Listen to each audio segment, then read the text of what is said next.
and welcome to another Arsecast Extra, as always, with James from Gunnerblog. James, even though the men did not play yesterday, they had no game this weekend, it has to be a very goodly morning. It does. Is this an Arsecast Extra, or are we elbowing Tim Stillman out the way and declaring this the Arsenal Women Arseblog podcast? I mean, yeah, incredible. Absolutely extraordinary, I have to say. What an amazing result and achievement. Yes. For those who, I don't know, have been living with their head under a rock. No, you wouldn't live with your head under a rock. You live entirely under a rock, don't you? If you're unaware of what's going on in the world. That's the saying. I think so. Yeah. You're under a rock. Your head is in the sand, I think. That's it. Yeah. Is the rock on top of the sand? It could be. Right. It could be. If as long as your head is not buried in something, you surely are aware by now. But Arsenal have reached, well, the first of a possible couple, possible pair of Champions League finals. Champions League finals. Arsenal women went to Lyon yesterday, having lost the first leg 2-1, and beat Lyon 4-1 away from... What an incredible comeback. I mean, I don't know if comeback sort of does it justice. You know, comeback sort of suggests that, let's say it was 3-0 from the first leg and we turned it around by winning 4-1 or something like that. It was quite tight after the first leg, but I guess it is technically a comeback, but it was such a decisive performance and result. What a way to qualify for a Champions League final. Just amazing. It really is. It's inspirational stuff. And, you know, the first leg didn't end particularly favourably, and going away to a side with the pedigree, the record of Lyon, it looked like a tall order. But yeah, a remarkable performance, remarkable result. Sets up an Arsenal versus Barcelona Champions League final. A fixture, obviously, which will have some resonance for fans of the men's team. And which, you know, is also possible on the men's side too. I mean, it's kind of crazy, the synchronicity. Real Madrid in the quarterfinals, a French team in the semi-finals, the possibility of Barcelona in the final. Yeah. You couldn't write it, Andrew. No, there's a lot going on, isn't there? I mean, the last time we won a European trophy, who did we play in the semi-final? Paris Saint-Germain. Yeah. Wow. Yeah. That was in 1994 when we won the Cup Winners' Cup. And we beat PSG in the semi-final to get to the final against Parma. That's interesting. Amy Lawrence has forewarned me that there is also a history of some rather painful fixtures in Paris down the years. On the other side of the coin, I think I'm right in saying the Cup Winners' Cup final with Naïm. Was that game in Paris? Very possible. Good question. They'll be screaming the answer at home if they're of the appropriate age. 1995 Cup Winners' Cup final. It was at the Parc des Princes. There you go. Yeah. But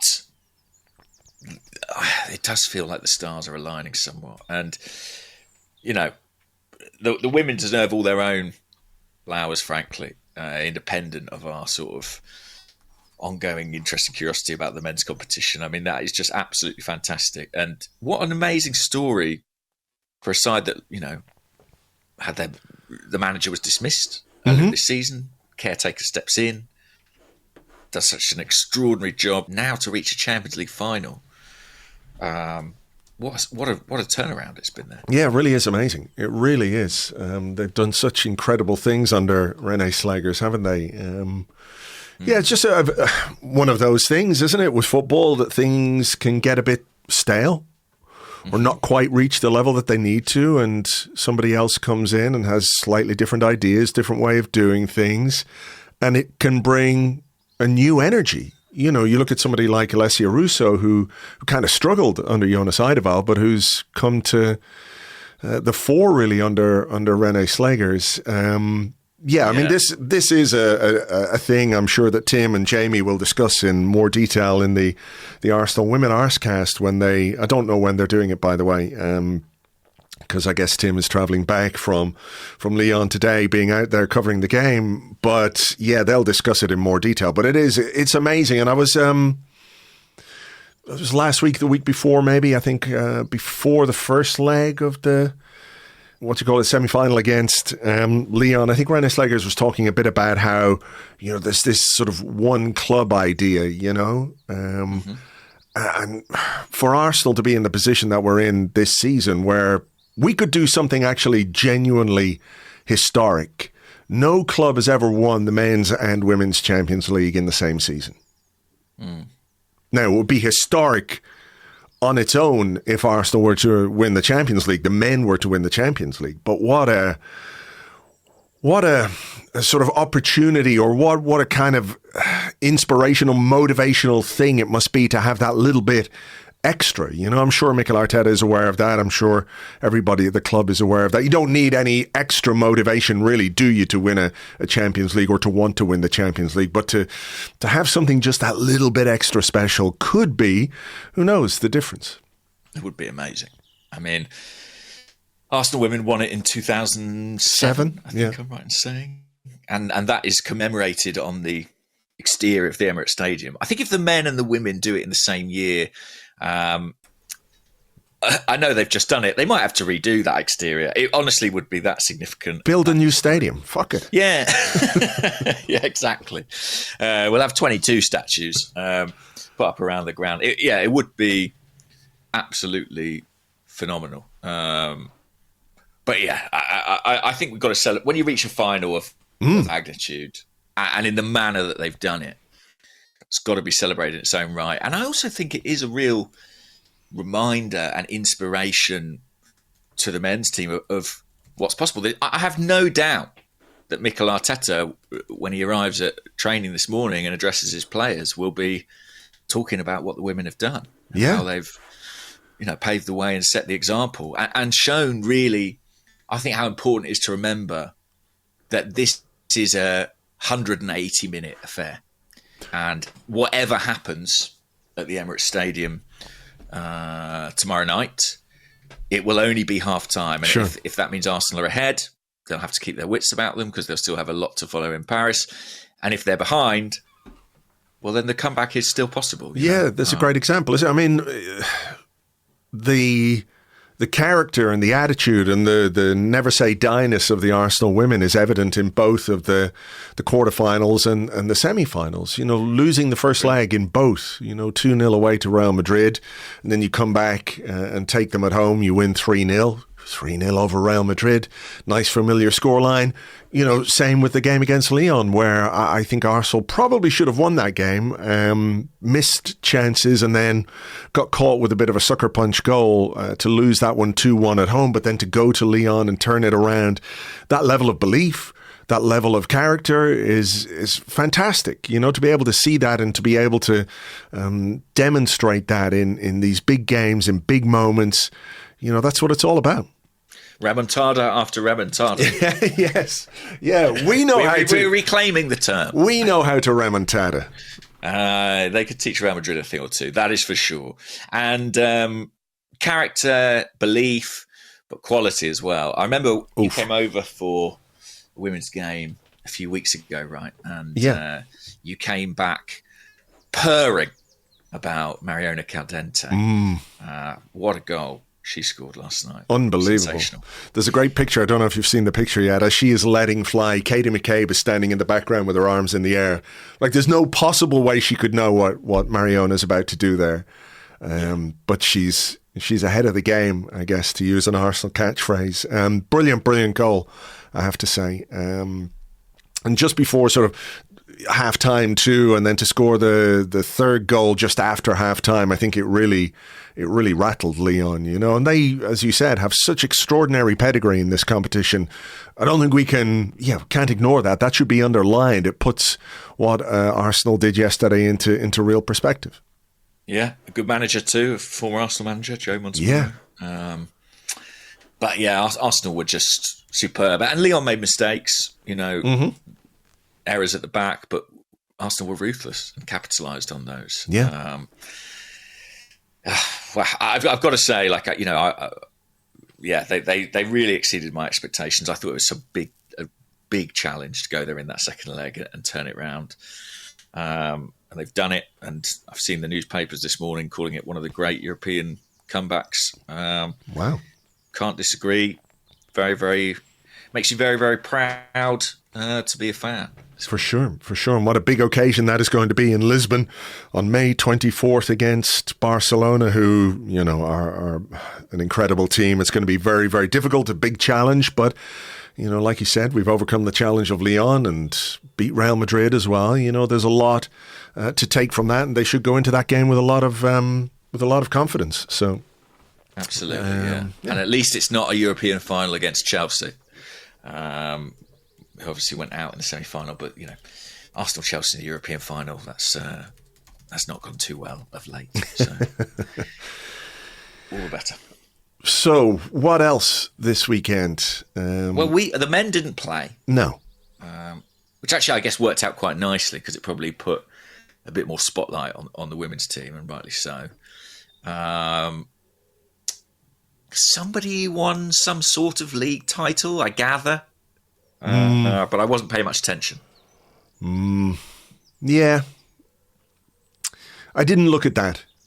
I didn't look at it. I sort of tried, you know, I've got a few Liverpool fans on my timeline, my brother, obviously, and I sent him a little text to say congratulations. You know, being the good brother that I am, you know. Well, given all the trauma. Yeah. The mug-related trauma. The mug-related trauma that we've endured in the past. But yes, I sent him a little text. But I've sort of tried to not look at any of it. Like, there's part of me, you know, this morning that hopes, in the nicest way possible, that although Mikel Arteta is going to be absolutely laser-focused on tomorrow, right, and what he needs to do with his team, and he will have been very proud of Arsenal women yesterday doing what they did and paving the way, showing the example of what you need to do against high-profile French opposition in a Champions League semi-final. I think there will be part of him that will have been hurting yesterday, and I hope it hurt quite a lot. And like I said, I mean it in the nicest way possible. I think it will. I think it'll be eating at him slightly. Mm-hmm. We actually haven't spoken on air since the 2-2 draw with Palace in midweek last week. And I know that was kind of... There have been a few games recently that it's sort of tempting to sort of isolate them in analysis, you know, and be like, well, we're focused on the Champions League and, you know, made uncharacteristic errors. But I sort of think there's now like 4, 5 or 6 of those games. It feels like to me. And I think that Mikel Arteta, being as exacting and demanding as he is, I do think if he dares look at that Premier League table this morning, divert his focus briefly away from the Champions League, I do think he will look at it with, I don't know if regret is too strong. I think he'll have feelings. I think he'll have feelings. He'll definitely have feelings, yeah. Yeah, about the gap and about some of the points Arsenal have dropped along the way for a multitude of reasons. Sure. I think I said this to Charles Watts on Thursday or whenever it was we spoke, that the idea that the title has been around for quite a while because there was a gap to Liverpool, and, you know, I think you can think of games where you go, right, that was the moment we needed to win that game or whatever it was. But I do think as well there's been quite a proliferation of draws recently that have had an impact on the title race and how quickly maybe that it's been wrapped up. I don't know how many games are left to go. 4? We've got 4. Right. But, you know, we've drawn 3 of our last 4. Lost one recent. Yeah, I mean, I think we've only won 3 of the last 9, is it? Something like that. Wow. Yeah. So yeah, I do think it will gnaw at him a little, the way, even though we might have, as a fan base, decided it was gone in, I don't know, January or February or whatever it might have been. I don't think he quite felt that way. And I think the manner in which it's sort of slipped away will bother him.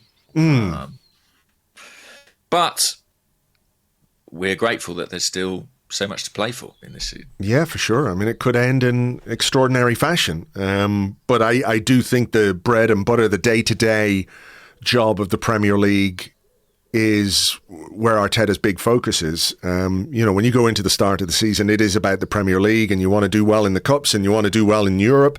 But that's your week after week stuff, And I think when they reflect on the season, when they analyse the season, when they look at how it all panned out, I think they will look back and say, okay, there are things we could have done better. I think there are things we did pretty well in the circumstances when it comes to injuries, and there's probably little appetite for us to go into those again. But I think they will have to look at decisions made, recruitment, squad building, all of those kinds of things, which I think have played a pretty big part in us not being quite where we needed to be this season. I know there are other factors. I know there are injuries. I know there's suspensions.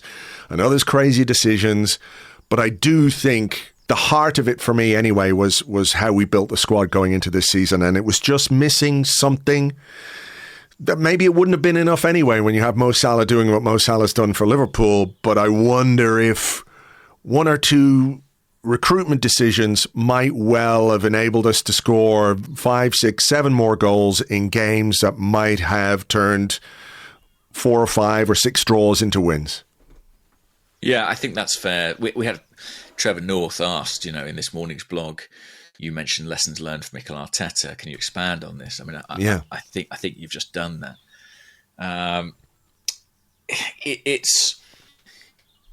It's not to kill them, really, because you don't know quite how a season's going to pan out. There are things that I don't think anybody could have reasonably anticipated. You mentioned the injuries, but also some of the development of players. If you had known in June that Miles Lewis-Skelly would become the left-back he's become, would you have diverted as much resource into Ricardo Calafiori? Do you know what I mean? Great question. And the answer is probably not. But you couldn't possibly have anticipated that. So there's no sort of judgment from me on the club's decision to do that. We needed a left-back at that time. But yeah, I'm sure there'll be lessons learned. And even with the injuries, I think bad luck has certainly played its part, but I'd like to think that the club are kind of interrogating everything around that to ensure that they're doing the utmost they can to prevent those scenarios taking place. For sure. Whether it's training, how many minutes players are playing, just all aspects of kind of performance and player care to ensure that we offer as much mitigation as we can. Yeah, you've got to look at every aspect of it. And we're doing it with the benefit of a lot of hindsight. 34 games in, 4 games left, and we're able to analyse because it's played out. Yeah, it's easy from where we're stood. Yeah, for sure.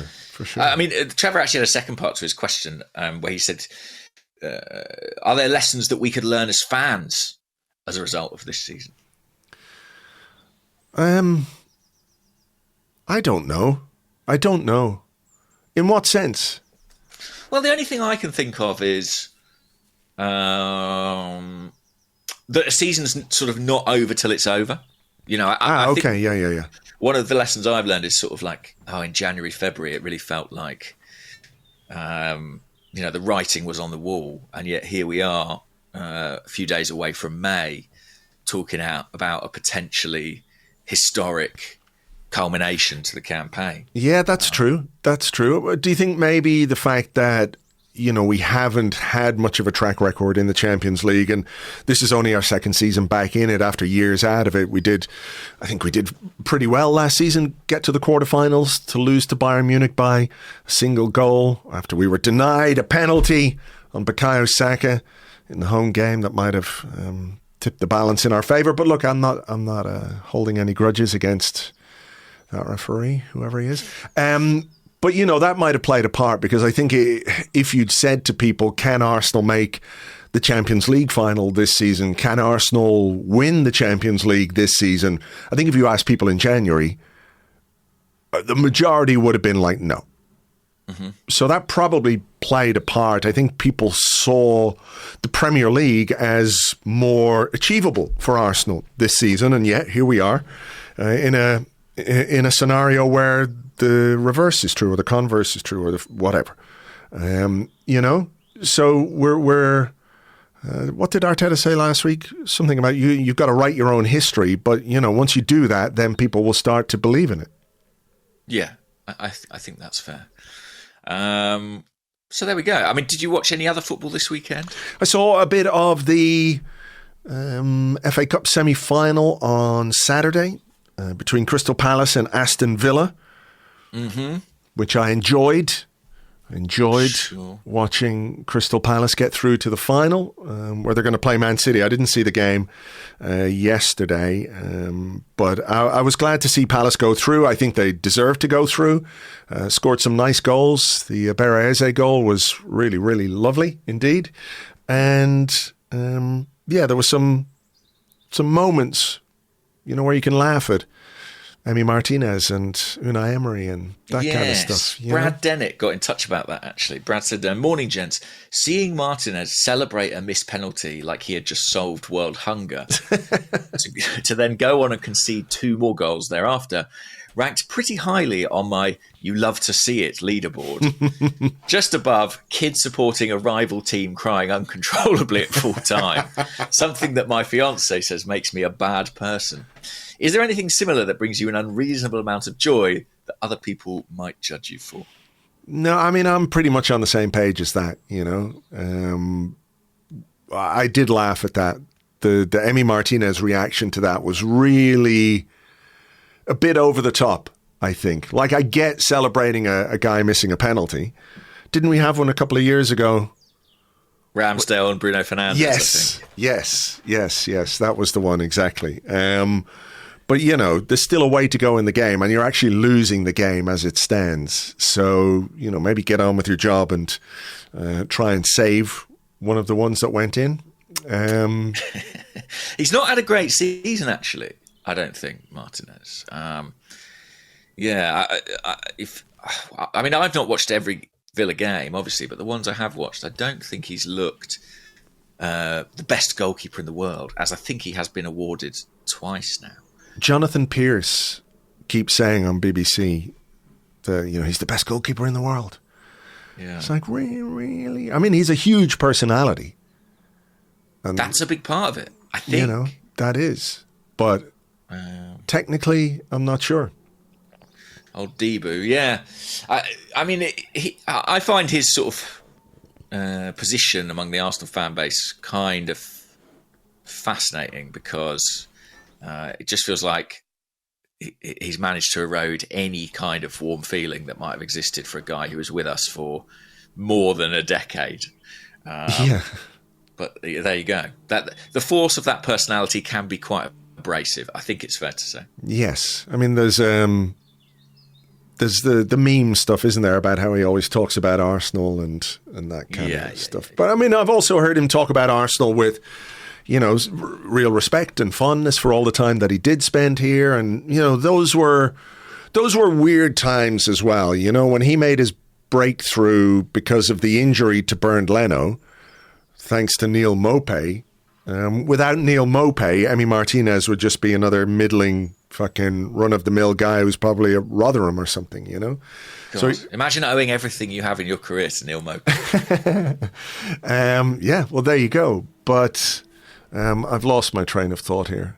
I have said this before, but I do think some of that meme stuff was a bit overblown because it kind of wasn't his fault that he got asked about Arsenal in every interview he did for like 2 years after he left. Yeah. And, we know how social media culture works. That's what gets clipped up or screenshot, and suddenly it's all you're talking about. But equally, I do see that he is, as I say, quite an abrasive personality. I think you can have an interesting debate about whether Arsenal got it right on him. Was it a good call to sell him, or should they have just kept him and but they could get their David Raya, their precious David Raya? I guess just going back to it being weird times, it was sort of lockdown. Nobody quite knew what was going on in terms of fans and money, and there was money on offer for Emi Martinez and there was no money on offer for Bernd Leno. Let's say if it was do we take 20 million for Bernd Leno or 20 million for Emi Martinez? Maybe you keep Emi Martinez and sell Bernd Leno for 20 million, but there was no 20 million on offer for Bernd Leno. And I feel like, and I could be completely wrong here, I do feel like perhaps, given what we know about Mikel Arteta, that at some point he and Emi Martinez might have had just a little bit of a falling out along the way. It does feel quite combustible, doesn't it? Yeah. Yes, I think that is fair. But yeah, I saw bits and pieces of that. I'm fully Team Palace for the final. Oh, me too. I was Team Forest for the other semi, but they couldn't put the ball in the back of the net. No. And I like if City. I mean, we speak about a season not being over till it's over. Given the depths they plumbed at certain points this season, if they were to finish it, qualified for the Champions League and lifting a trophy at Wembley, that would be quite annoying, actually. But I mean, that feels sort of inevitable because of, who they are and what they do and how they've done it, that even when they're terrible, they'll end up, winning a trophy. People say, it's just the FA Cup, but I'd take an FA Cup. Not ahead of a Champions League, though. Let me just state that for the record. I'd absolutely take a Champions League. I mean, did you watch any of the game yesterday at Anfield? Was it in any way surprising to you that Spurs it to the max to ensure that Liverpool won the title, losing their 19th game of the season? Wow. Spurs are very in the fortunate position that in each of the last two seasons, they've been able to play their part in preventing Arsenal winning a Premier League, and all they've had to do is lose. It's very much within their wheelhouse. They've had lots of practice. Yeah, exactly. Yeah. They a game where they'd have to win to stop Arsenal winning the league, I think that would be a much bigger problem for them. No surprise. I mean, I didn't even watch it, Andrew, to be honest. Yeah. I saw that fixture and just thought, well, they're going to absolutely obliterate them.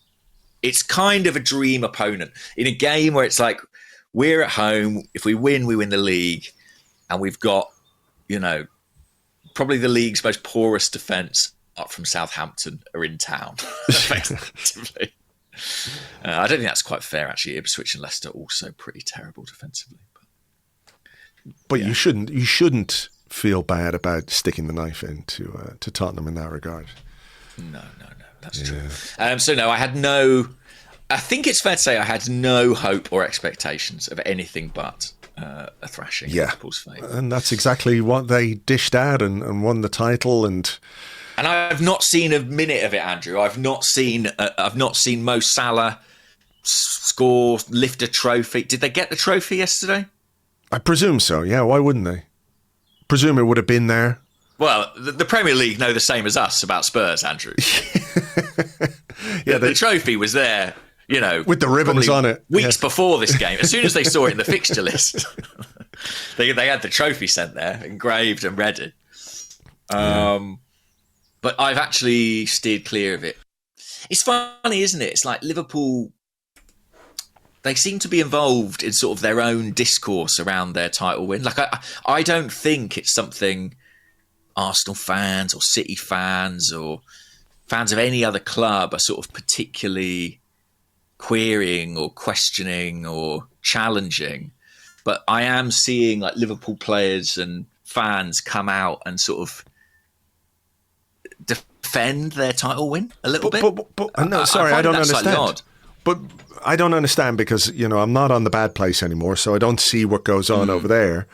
But what are they defending?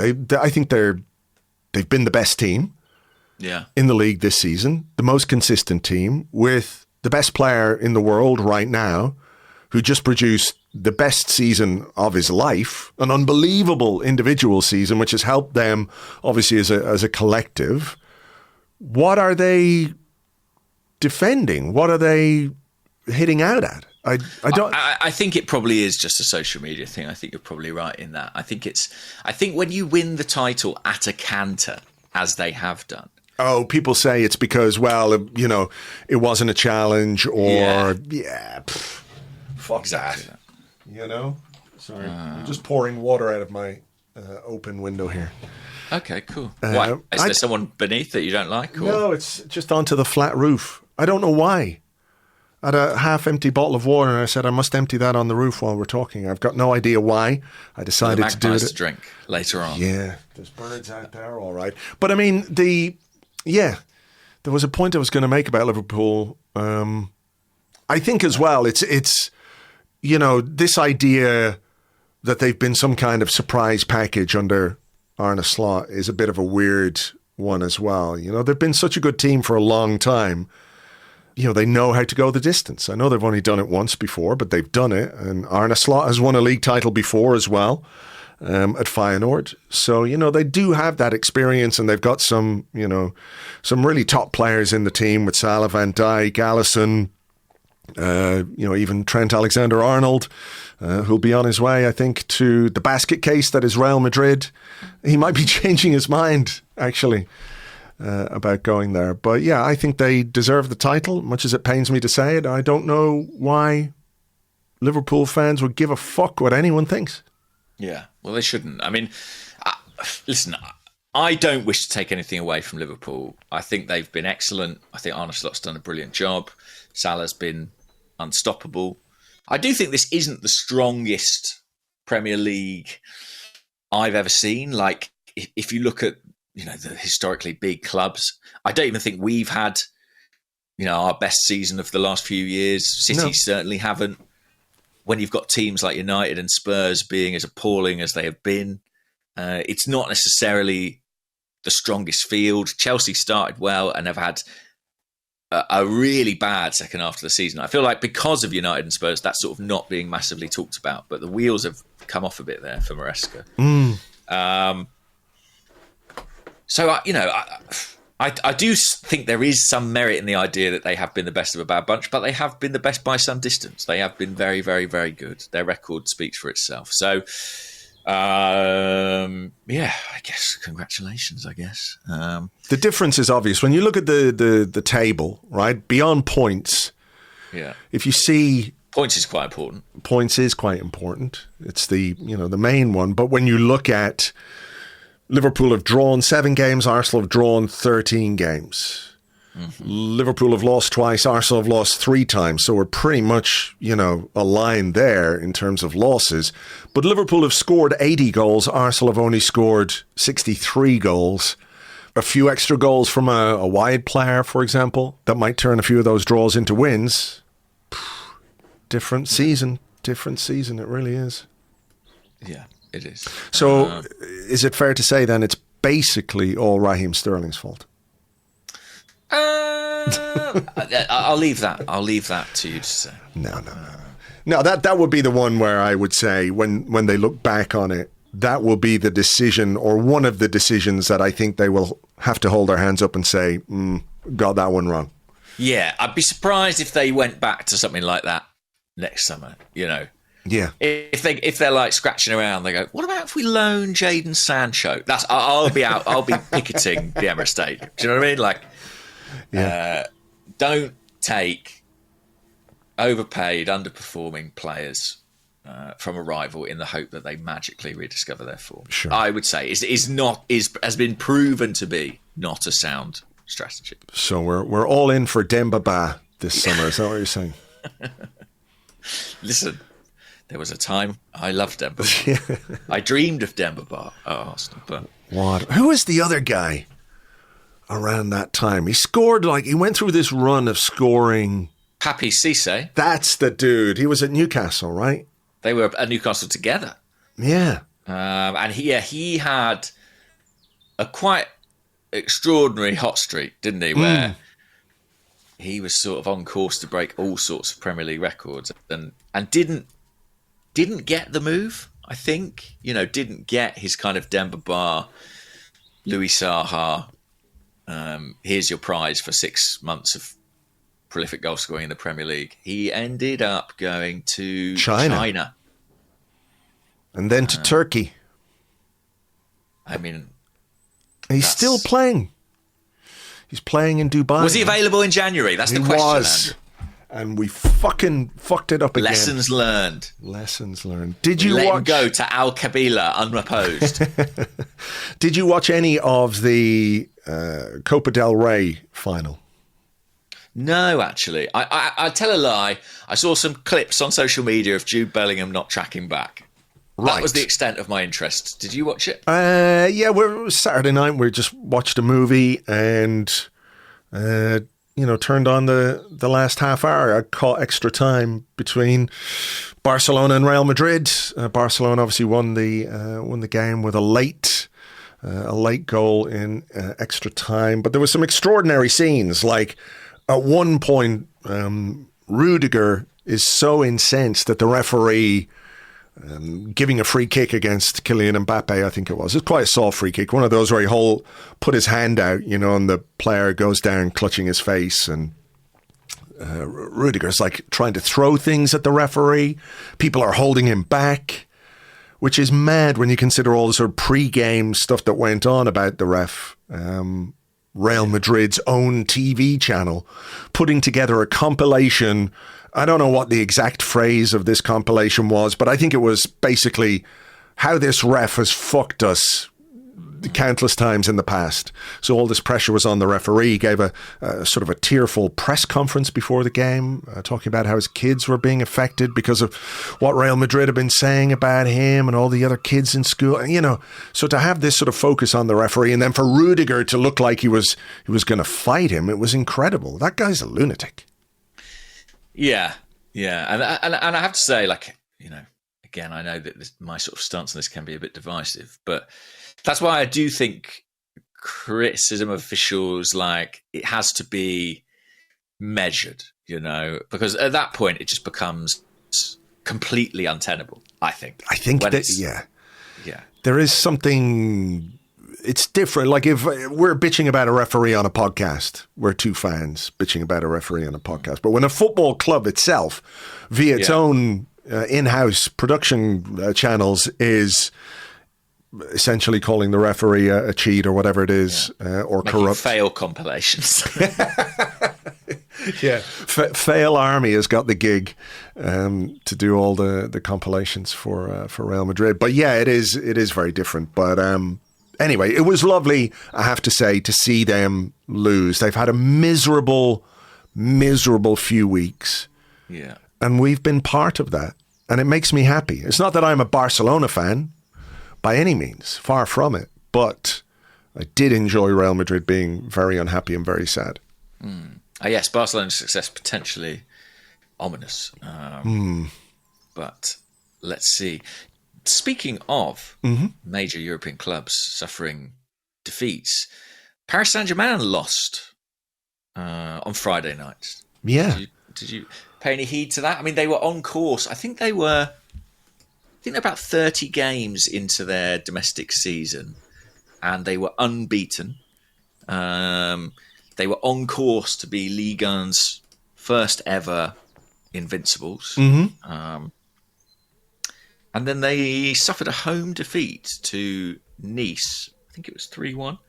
So I just saw the result and I was like, well, I presume they fielded children or something, No, I'm just looking at the lineup now. It was a very strong team. Sure. It was effectively the team. Perhaps their focus was elsewhere. I mean, certainly if you're a Paris Saint-Germain fan, you'd be looking at our 2-2 draw home to Crystal Palace and thinking, they don't look great either. But we definitely, we haven't spoken since Palace on air anyway, but we were 100% not 100% focused on that game.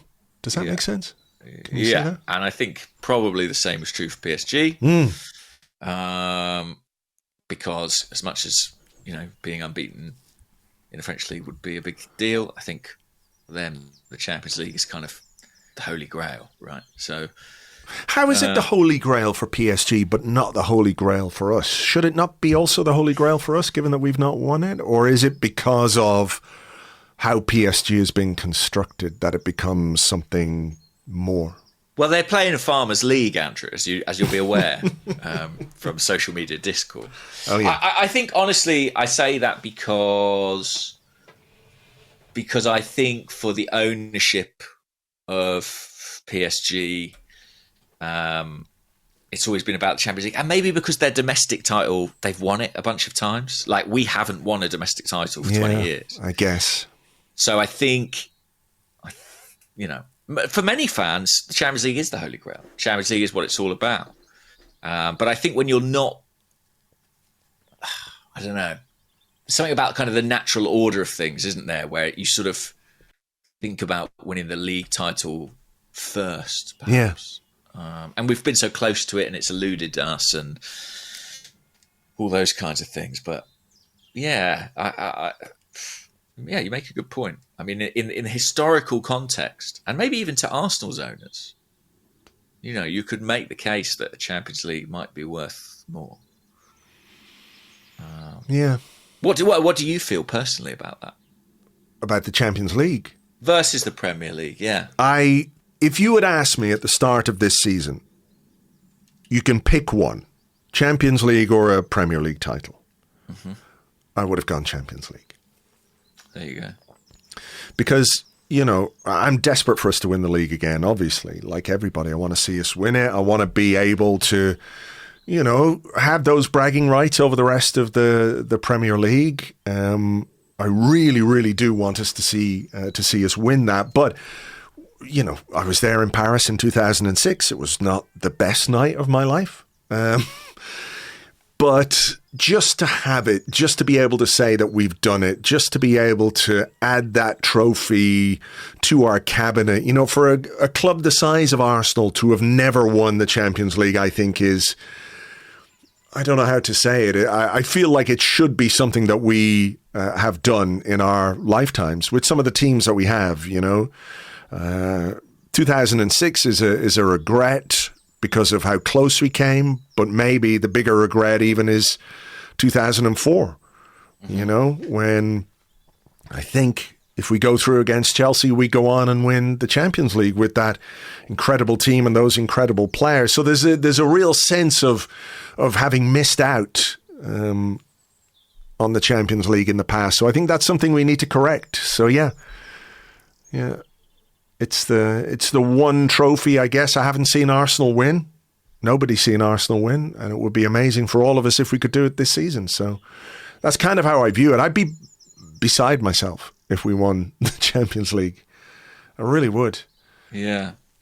It's a little bit that thing of like, I think how can I put it? I think if you'd asked me in August, I would have said the Premier League. And it's not to devalue the Champions League or say I think Premier League is more important, but I think for me, the story of Arsenal sort of trying to win the Premier League over the past 2 years, I sort of need the sort of consummation of that. The final page needs to be written, yeah. Yeah, finish the story. Yeah. I do think that sort of the narrative, the part of me that loves narrative and, sort of needs to reach completion on that.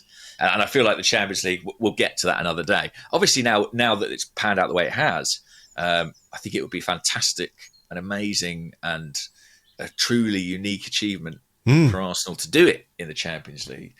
So I'm certainly not turning up my nose at it. I do slightly have that thing of, it is quite nice as a fan. How can I put it? This might sound mad. I spoke to a Newcastle fan after they won the League Cup earlier this year. And after the initial euphoria died down, I remember them saying to me, like, yeah, I don't really know what to do now. They were like, we've done it. And so as much as I do want us to win the Champions League, that I do have this little nagging thought of like, will it be like a dog chasing a car and when it catches it, it doesn't know what to do with itself? Do you know what I mean? I mean, they don't usually catch the car. That's the thing. Cars typically are much faster than dogs. And yeah, that's the good thing, I guess, about being a dog. It's difficult, for the dog to get its teeth into the side of a car, even if the car is stopped. Once the car stops, the dog is like, yeah, all right, I don't need to chase you. Then the car takes off again, and the dog goes after it. I feel like I would cope absolutely fine with that. Yeah. I'm sure we all would. And the great thing about football is it resets within about 3 months. So it's like... That's it, yeah. You got to do it all over again. Yeah. Listen, now that we're at where we're at with the men and women's competition, it's tantalizingly close to a sort of real fairy tale finish. So look, let's see. That's a book I'd like to write. The year Arsenal won 2 Champions Leagues. Yeah, you and the fucking rest of the world. Yeah. We'll all be doing for a dozen books about Arsenal. I swear to God, by August, bookshelves will be just flooded. Yeah. Charles Watts will be back with another chapter on the end. Don't you worry about that, mate. Yeah, exactly. Every single Arsenal reporter on the beat will have their own Arsenal win the Champions League book. Double or something. Wouldn't it be called that? No, it wouldn't. No, it's going to be called Arsenal Remontada, I think. I don't know, but yeah, it would be mad, wouldn't it? I don't know what we would do. That's what I mean. I don't know what we would do if that. We would have a fucking party and have a great time, and wake up probably feeling quite hungover. And then you'd have a couple of beers that afternoon. You start to get yourself on the right trajectory. You're feeling okay again. Then you have another fucking party. And then at some point you go home and you just feel happy. Great. Sound good? Right. That does sound good, yeah. That does sound good. There's nothing more frightening than the possibility of being happy, Andrew. Don't worry, it won't last forever, James. Okay. Phew. Couldn't have that. I don't want to be happy all the time. No. How am I? We'll be back to complaining again before the transfer window is out. Let me tell you. Oh, Demba, what are they doing? Papi Cisse was available. He was right there. Oh, okay. Well, listen, why don't we take a little break here? Yeah. And we will come back with your questions and more in part 2 right after this.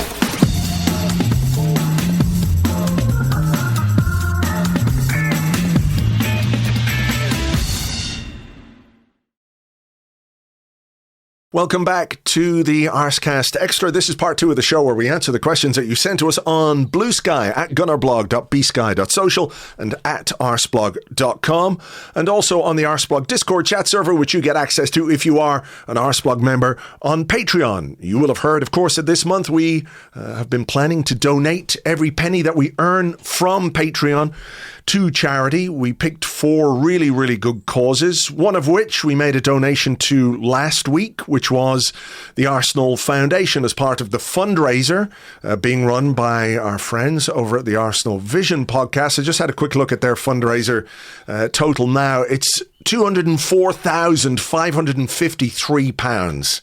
Which is absolutely incredible. I believe there is another significant donation still to come to that, so it's gonna rocket by the end of the month. The target was 150,000, so we made a donation last week of 15,000 euros to the Arsenal Vision fundraiser and to the Arsenal Foundation. This week we will also donate 15,000 euros to Oscar's Kids Ireland, to the Islington Food Bank, and to UNICEF. And we want to thank all of you who've come on board during the month of April. Your subscription, our Patreon subscription, will go a long way to those totals. We've collected, well, we haven't quite collected the Patreon revenue yet, but we've topped it up with some personal donations as well. So 15,000 euros each to the Arsenal Foundation, Oscar's Kids Ireland, UNICEF, and the Islington Food Bank.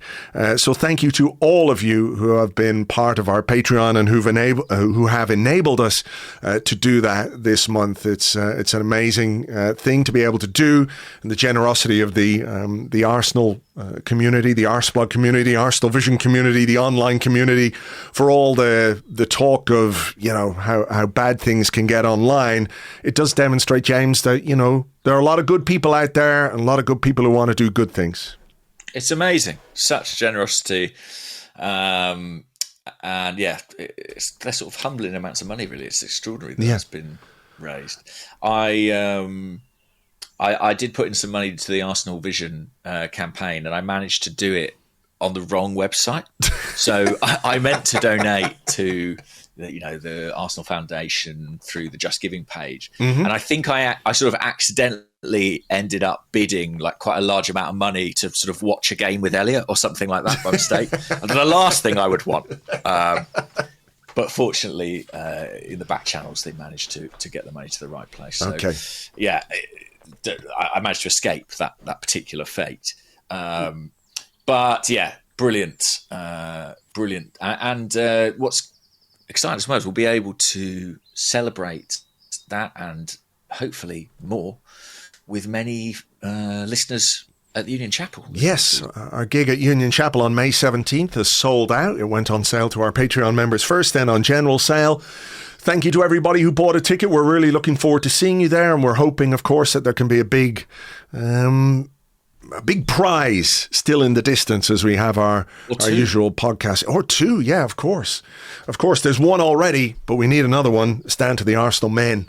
To follow the lead set by the ladies. But look, we are looking forward to seeing everybody there at Union Chapel, back in, feels like our kind of spiritual home, doesn't it? Ali Pali was great, and it's a lovely place, but there's something just a bit special about Union Chapel. Yeah, no, absolutely. It really does feel, it's always an amazing night, and it's just such a beautiful venue. So can't wait. And if we've still got something to play for, I think it will feel extra special. I see you were there on the Saturday night. Adam Buxton, comedian and podcaster, he's there on the Monday night. Ah, that's cool. I feel like we should leave something really, really confusing for him in the green room.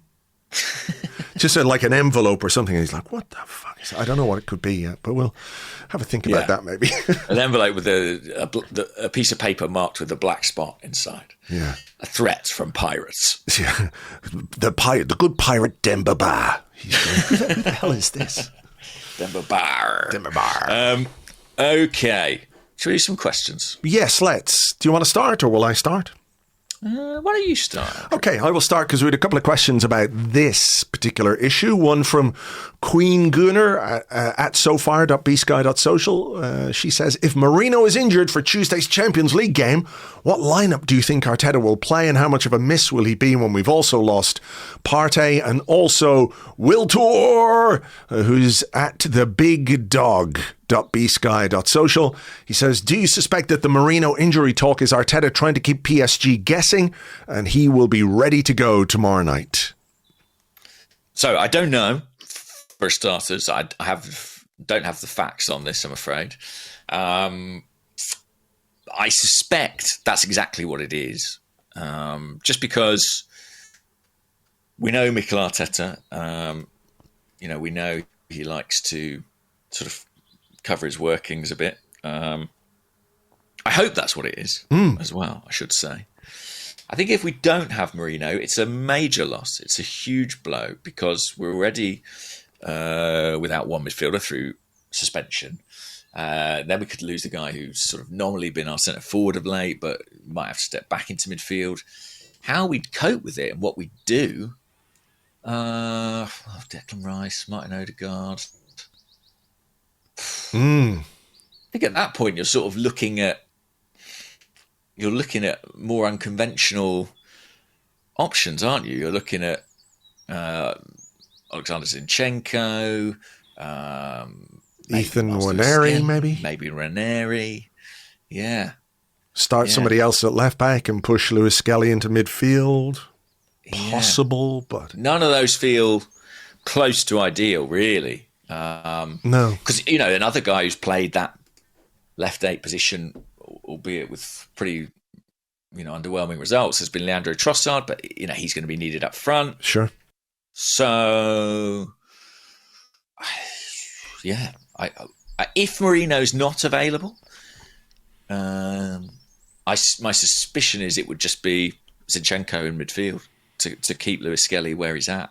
Yeah, I think that would be probably the thing he would go for, given the experience of Zinchenko. Yeah, at least he sort of fits there, if you know what I mean, in that left 8 position, and has played there quite a lot. When he's played more recently in midfield, I think he's tended to be more in the kind of right 8, Martin Odegaard. Right? Yeah, that's because he's been playing instead of Odegaard, I guess. Yeah, on a couple of those. So I sincerely hope that Merino will be fit and available. You don't have any exclusive tidbits for us, Andrew, on this? I don't, unfortunately, have any inside info, and I'm guessing, when Mikel Arteta is asked about him at his press conference, it's a weird press conference time. It's 7:00 this evening is the press conference. It's at the Emirates, I guess, because of the high-profile nature of the game and the increased media spotlight on a Champions League semi-final. But there will have been a training session, won't there? So we'll find out in the afternoon before the press conference if Merino is out there. They make the first 10 this afternoon, I guess. The first 10, 15 minutes of the training is usually open to journalists, and you see the Merino's in training, or there's no sign of Merino. I'm hoping he's there. I think he's a key part to what we've got to do, particularly in the absence of Thomas Partey, who's suspended, of course. Apologies for my voice; it's cracking because I've caught a bit of a cold this weekend, and it is a bit wobbly, so excuse any croakiness on my part. But what about this? Just so I can follow up on this one with regards Merino, it comes from Greg Justham on the Discord. He says, has enough of a comparison been made between Havertz's first season and Merino's? Feels like there are some parallels between their first halves of the season versus their second half. I appreciate via different circumstances, though. He talks about the shift to centre forward, confidence, goals, assists, and all-round contributions have followed similar paths, and I was curious about your thoughts. Yeah, I think we have talked about that a few times. It is a kind of eerie parallel, really, and strange because in Havertz's case, it was a guy who'd played a lot of football as centre forward, coming in, struggling to settle in midfield, and then getting a chance up front. In Merino's case, it's a guy who's never played centre forward in his life, getting a chance through injuries and thriving in similar fashion. I think there is something there. For sure. Whether it continues on the same trajectory beyond this, I don't know. Havertz started our next season as our starting centre forward. I don't see that in Merino's future, but perhaps I'm wrong. But yeah, I definitely think there are some parallels there. And in terms of lessons learned, I mean, this is a lesson I think Arsenal fans have learned by now. But giving players time before you make final assessments of them, at least a season, I think is always a something to remember. What are you, crazy? Giving players time? What's that? Yeah. I mean, it is. I think Merino. I'm so curious to see, to fast forward, let's say 2 years into the future.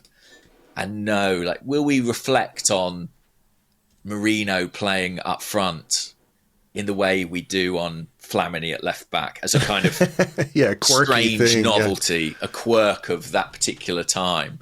Or is this something that we will see more of, that he is going to develop into a player who has this kind of multi-functionality and it's actually going to be made use of? I'm so curious to see on that one. Yeah, I mean, all going well, and I say this with the utmost respect because I think he's done a fantastic job in a role he's not accustomed to. I think he's worked really hard. He's been pretty effective, probably more effective than people would have expected. But I hope we don't see him up front ever again after this season. Just from the point of view that we're better covered in that area of the pitch. And that's not a criticism of Merino. It's more about, where our squad is and who we've got available. Yeah. I think we probably will see it, but as a kind of third or fourth choice option, maybe in the latter stages of a game or in a domestic cup early round, something like that. But predominantly, I hope he's sort of liberated to play the role that he was brought for. Speaking of centre forwards, we had a question. João Nascimento, who said over on Blue Sky, "Hey guys, Victor Gyökeres scored 4," and then he's put 3 exclamation marks yesterday, and he keeps being linked with us. I followed Amorim Sporting closely and keep following Sporting's performances. I have no doubt that he can be the striker we need, and for a good price. What's your current view on the matter? I mean, he does score a fucking lot of goals. There's no question about that. Yeah, they were 5-0 winners at Boavista. Right. I mean, there is that whole, quality level discussion, Yeah. The Portuguese league and some of the Portuguese teams. Nevertheless, 52 goals this season in all competitions for Big Vic. It's tempting. It's tempting. Not to be sniffed at, 52 goals. No. I'm just watching highlights now of Boavista Sporting to see the kind of goals he scored. The first one was a sort of Giroud-esque, neat little finish at the near post. Okay. Second one, the ball's been played into a wide channel, the left channel. He really likes it in that area, sort of Thierry Henry-like. Drives in field, skips inside. Oof. Smacks it in the bottom corner. Oof. Beautiful goal. Okay. But this is exactly the sort of goal that he regularly scores for Sporting that some observers doubt he'll get the opportunity to do as much in the Premier League, i.e. released into space, plenty of room to run into, not playing necessarily in the sort of against the sort of deep block that Arsenal have to batter their way through from time to time. Third goal, hat-trick goal. Here he goes. Played in on the inside right channel, holds off his man, good strength, finishes low through the keeper. Not great keeping. But again, pace, power, and you can see that defenders in this division really do struggle to live with his physicality. And I think this is the 4th goal coming up. Ball over the top, dreadful defending, makes up about 10 yards on his man with a run through on goal. Oh, actually, it's saved that time, but the rebound's put away. So there you go. It's another aspect of his play. Like, he gets a lot of chances, so he's not scoring every single time, but then that's often the hallmark of a good striker. And the 4th goal is just a tap in from a little square cross across the 6-yard box. But yeah, like, if you watch Gyökeres at any point, you will see him running away from central defenders, like, and putting serious distance between them. His physical attributes, I think, in that league are probably unmatched, to be honest. Probably. Listen, I was out there for the game against Sporting. Yeah, as you were. In the Champions League. And we won it 5-1, and it was a great night, and Arsenal were deserved and convincing winners. But I recall a couple of moments. I think he hit the bar at one point, didn't he?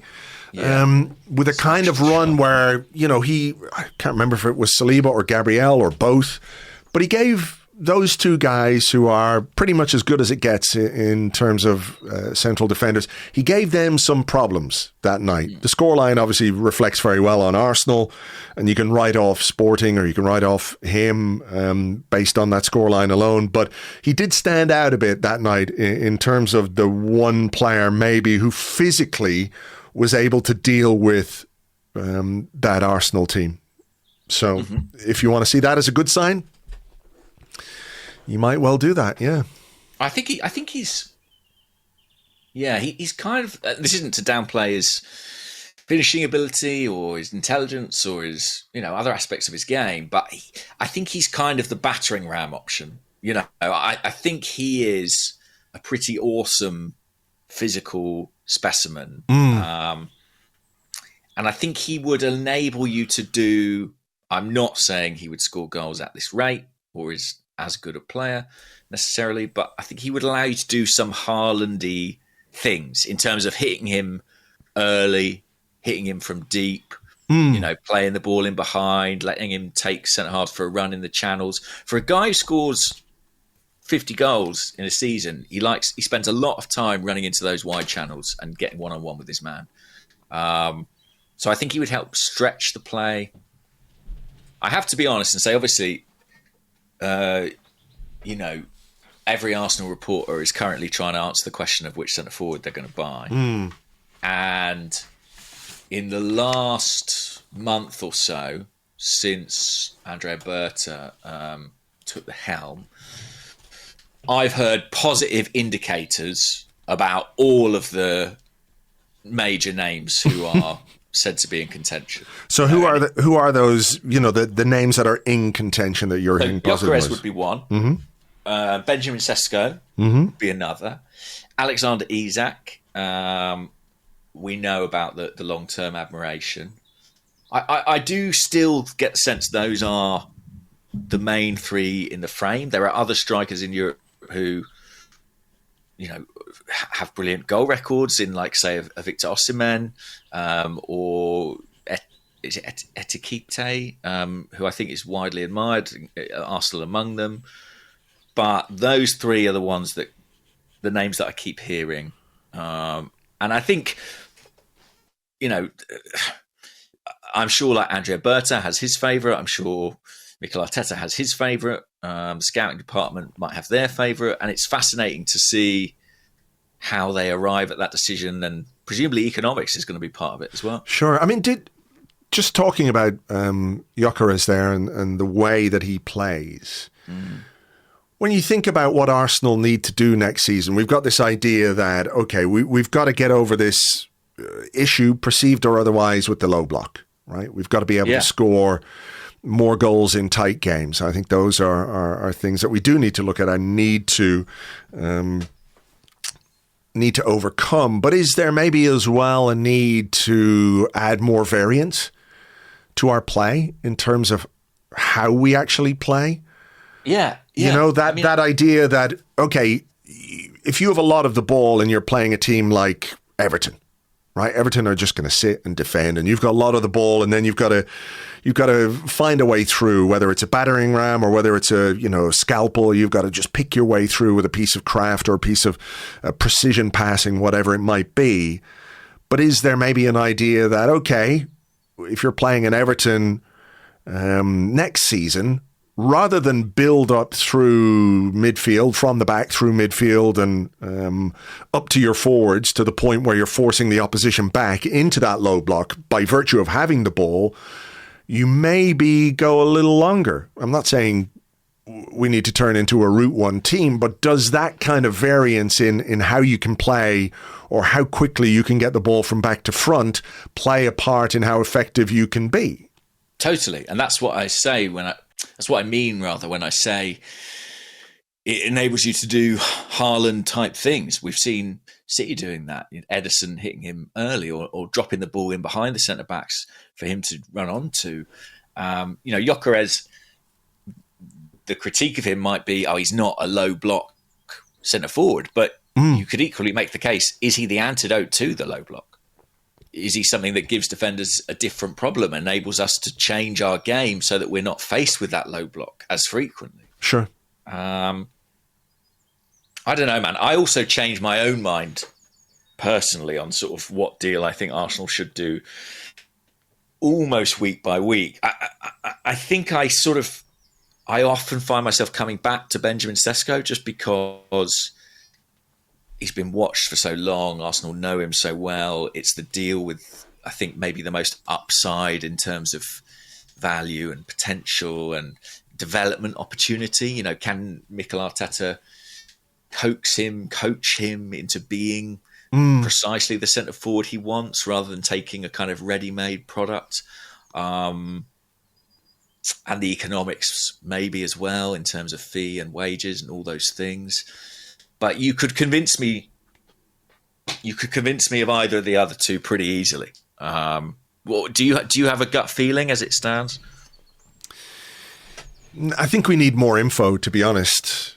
My gut feeling on Isak is that no, that's not doable, not possible for all kinds of reasons that we've talked about. So I think you're then choosing between Sesko and Gyökeres, unless they go in a different direction or choose one of the other players that you mentioned. We had some questions about Ollie Watkins and whether or not Arsenal might go back in for Ollie Watkins in the summer, which, you know, I think would be a kind of underwhelming arrival, to be honest. I could see some sort of logic for it in January when we needed somebody now.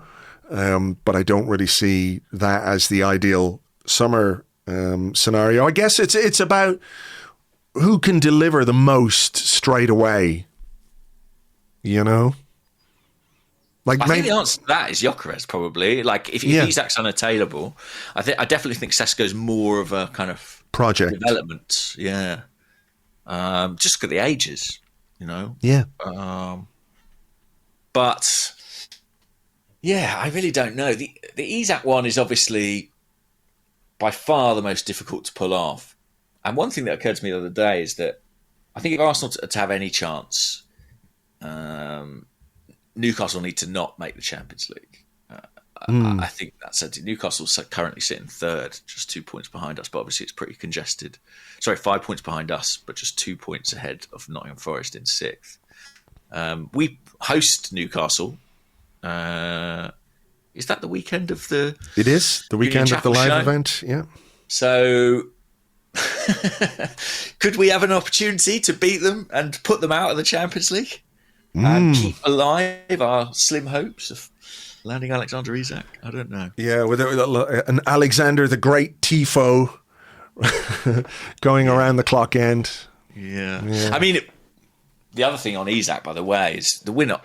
You know, and we probably need to be mindful of this with all these strikers. We are not the only big club looking for a centre forward this summer. Chelsea will be for sure. Liverpool is a big one. Yeah, they're the champions. So, yeah. They are the champions. They need a number 9. They're a big club with a big pool, and they really like Isak.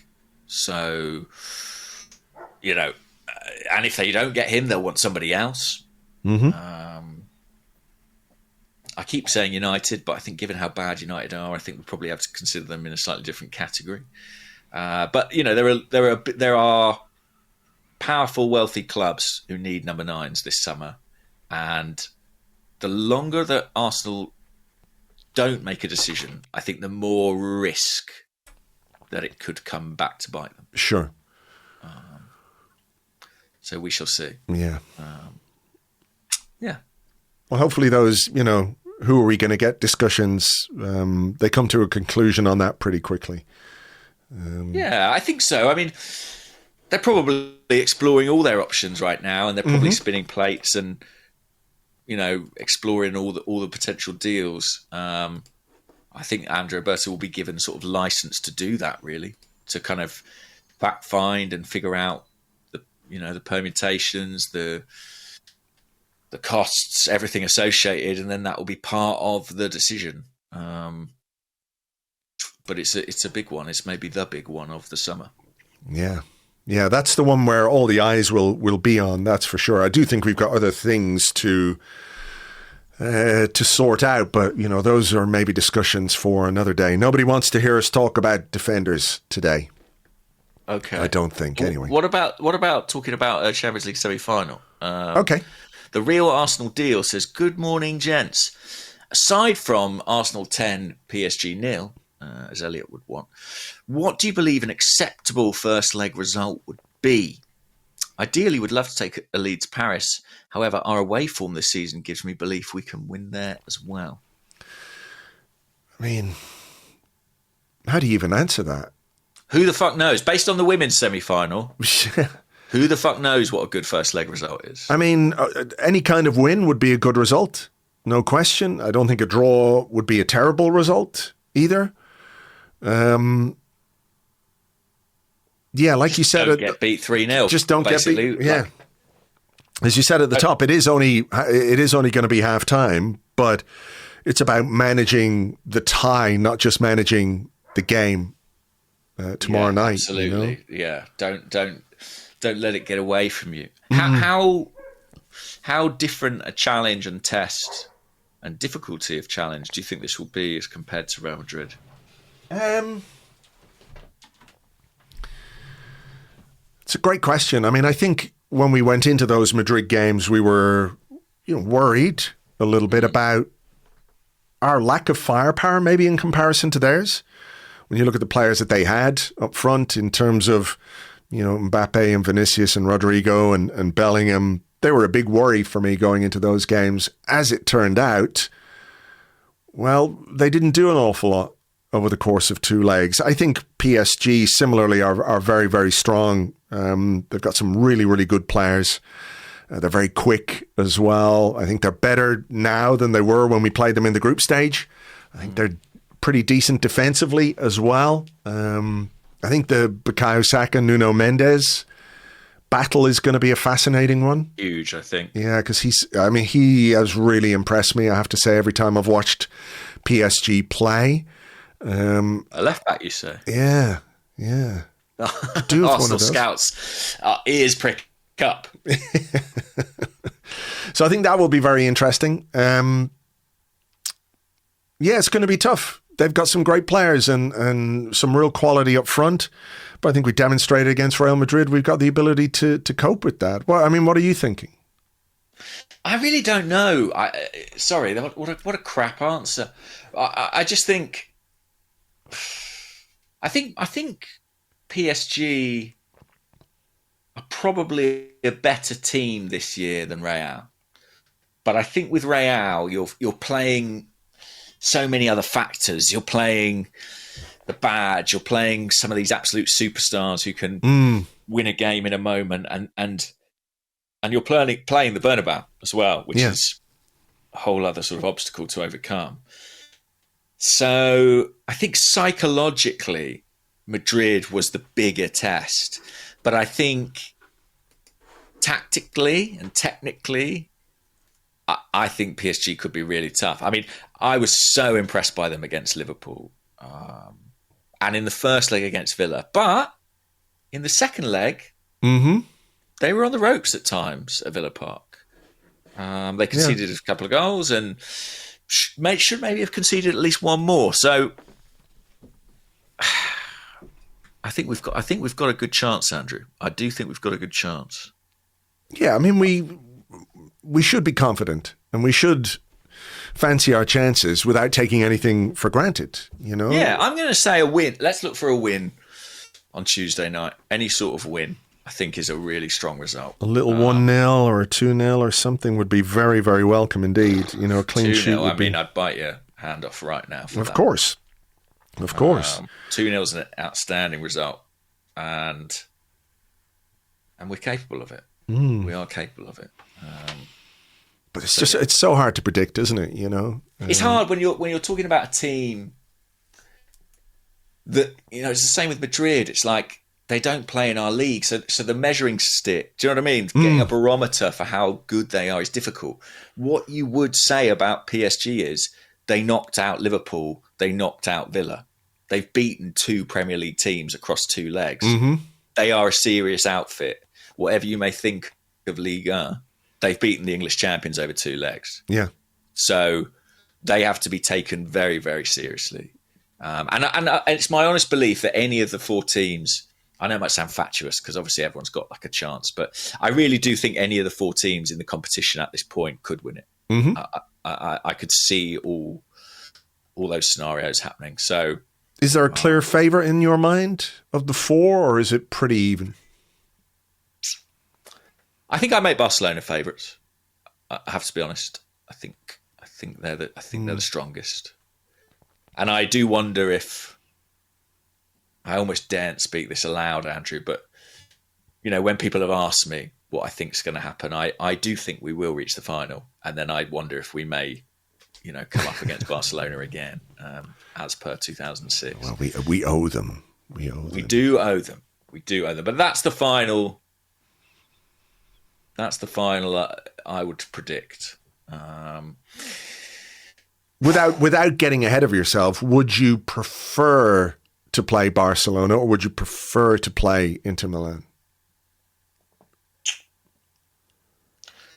I think I want us to play Barcelona. I think Inter would be tough, and they've beaten us this season, albeit at the San Siro. And yeah, I think Barcelona. I think that the sort of stylistic contrast could work in our favour, and also just like we might only win the Champions League once in my lifetime, right? If at all. And I think I spoke about how I love the story of the game, the story of returning to the Champions League final. And as you say, getting one over the Barcelona, the same club that beat us in 2006, does hold a certain appeal to me. Yeah. The symmetry of that. And obviously also with the women's final being what it is. Sure, yeah. It would be lovely to inflict that kind of pain on Barcelona in two finals. There's no question. Who would you rather play in a... I mean, people are going to be furious with us for even asking this question, but who would you rather play in a speculative final? If we got through, if we did the job against PSG, I think I would prefer to play Inter. I totally understand that. Yeah. I totally understand that. I think what makes me nervous about Inter... I mean, I don't know much about Inter. Like, I think I saw it was on TNT or some other coverage that I think it was Owen Hargreaves maybe saying it's Inter's year, and I was like, is it? Like, no one told me. I didn't know, but a lot of people in Italy and outside Italy feel like they are a very serious outfit, and I slightly worry that like they're sort of like the Simeone sort of niggly, difficult, like. Sure. I feel like if we play Barcelona, I think we can be the Inter to Barcelona, but I worry that Inter could out-Inter us, if that makes any sense. It makes sense. And I just want to be clear. I don't say Inter because I think it would be easy. I just wonder if we might have a slightly better chance against them. I know what you're saying completely about the way they operate and how good defensively they are and how they might negate certain aspects of our game. But I also think, we've got elements to our game that are very strong that could work in our favour more against Inter than Barcelona. But look, we are getting ahead of ourselves. We have a job to do against PSG tomorrow, and is it next week or the week after? I think it's the week after. It is next week. Right. Okay. There you go. It's very much next week. Very, very much next week. Okay. Well, what about this one from Boutros Gary on the Discord? He says, one of the advantages of being utterly useless in the FA Cup is the gap opened up before this PSG first leg.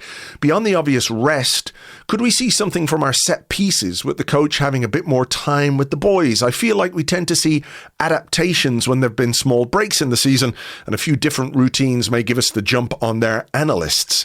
And that might be an interesting aspect to these two games. Set piece again, ole ole. It could well be. I mean, the players, this is about as long as they'll have had to prepare for a game for some time now, I think, in terms of the fixture list and just how fatigued players are by this point in the season. We've heard Mikel Arteta talk about that, how at this stage of the season, it's kind of all about recovery, really. They're training in the most light of ways, but yeah, there'll be time for some set piece routines. I know my set piece routine. Let Declan Rice bang it in the top corner. I like that one. Yeah, it was interesting. I saw a clip actually of Aaron Ramsdale chatting to somebody doing an interview, and he was asked, "Have you seen Declan Rice either with England or Arsenal score those kinds of goals before?" And he said, "The second one, yeah, I've seen him do it before. I know he can score that goal." He said the first one, I didn't know that he had that in his locker. Wow. But he said the degree of whip that is sort of sending it outside the wall and back in. He was like, I've never seen him do that. But I just found it interesting that he was like, second one, yeah, I've seen him do that in training. But obviously to do it on that stage and in those circumstances, a whole other thing entirely. Yeah. Does beg the question, should we have got him on free kicks earlier if he was doing that in training. But we have been banging that drum for a while. Yeah. Nobody listens to us. That's the problem. No. And yeah, how much do you think it's hurt us not having Gabriel on the set pieces? Obviously, Jakub Kiwior got his goal against Palace. Brilliant header. Yeah. That's a nicely timed header as well, I guess, because it just sort of adds to his growing confidence and sense of sort of security in the team. Sure. But also maybe just gives PSG another problem to think about in those dead ball scenarios. I think what you're missing is presence. That sort of fear factor that he generates because he is so good in the air and he scores so many goals. Aggression as well, the way he attacks the ball. It's not just his size. It's been interesting to note, I think, that Mikel Merino has been the guy to sort of take on the Gabriel role. The way everyone goes to the back post and we leave one guy around the centre circle, or a penalty spot, rather. Yeah, he nearly got one, didn't he, at Ipswich? Yeah. I remember watching that on Match of the Day. They were like, he's got a score there. And I was like, I think that shows a sort of misunderstanding of physics, kind of. I agree with you. I think it was nearly a brilliant goal considering the movement, the timing of the jump and everything else. Like if he's half an inch higher in the air, it's in the back of the net probably. But like having arrived at it at the point where he does, it's incredibly difficult to do anything but head that ball upwards, So I did think that was a slightly odd piece of commentary, but it was a great run and showed the threat he can offer. Mm-hmm. So yeah, I approve of that message. The idea of if we're going to look to hit somebody, it's got to be him. Yeah. Or the top corner via Declan Rice. That's it. Or maybe Declan Rice goes one better and puts a corner in the net this time. He's come close a couple of times this season to doing that. Mm-hmm. That said, PSG have a gigantic man in goal. They do, but he conceded actually one of the funniest goals I've seen this season. Against Germany. Do you remember in the international game where at a corner, it's worth seeking out actually. I forget who put it in the back of the net in the end, but he just sort of goes and stands on the edge of a 6-yard box and Germany just take a quick corner and whip it in, whip it in at his near post and he's left completely stranded. Yeah. Yeah, but Donnarumma, hey, if you like narrative, if you like stories, I mean, I know Saka scored against PSG from a free kick earlier in the season, but if Arsenal get a penalty in this tie, that is, of course, the goalkeeper Bukayo Saka faced in the Euros final in 2021. So there might be a kind of interesting bookend moment for Bukayo. No Panenka. Bukayo, if you're just... I'm thinking no Panenka. I'm thinking no Panenka. I'm thinking no Panenka. Yeah, he's going to look down as like on the back of his hand. He's written no Panenka, just to remind himself. Hopefully, that's what the tifo says that we drop from the roof of the North Bank. No Panenka. We drop it at the moment of penalties awarded. Yeah. The double bluff then when he actually pulls off the Panenka is going to be amazing. Yeah, that'd be very cool. All right, what about this one to finish us off? It comes from Guiri on the Discord. He says, a little while back, in a moment of desperation, it led me to turn the volume on my TV down to 23 when Merino came on at Leicester. He wears 23, of course. I happen to have it on 51 against Man City, a game that we won 5-1. But wait, against Real Madrid, I was wearing a white T-shirt. I thought to myself, surely not, I should change. Wearing white is a bad omen. Against Ipswich, a blue T-shirt. Against Palace, a black one. Fair to say, come Tuesday, I'll have found something blue with red on it. My question is, to what extent does football drive you crazy? My fiancé just sort of sighs and accepts me now. We had other questions about, any potential, what's the word I'm looking for? Superstitions? That's the word. Well, I turned up for the Real Madrid home leg and I was wearing a white hoodie. And I was like, perhaps I've misjudged this. But it went so well that I wore the white again at the Bernabeu. So what do I do, Andrew? Do I wear white for PSG, or do I have to wear red and blue? How does the magic work? You see, it's very, very unlikely that you have two lucky garments. Right. So just stick with the one that has the bit of luck, which is the white. Okay. So wear the white. And then if it doesn't go well, we know what to blame, what to change for the second leg. Who leg. to blame, most importantly. Well, of course. What the fuck? I think my chair nearly just fell apart there. It's telling us it's time to go home, Andrew. I think it is.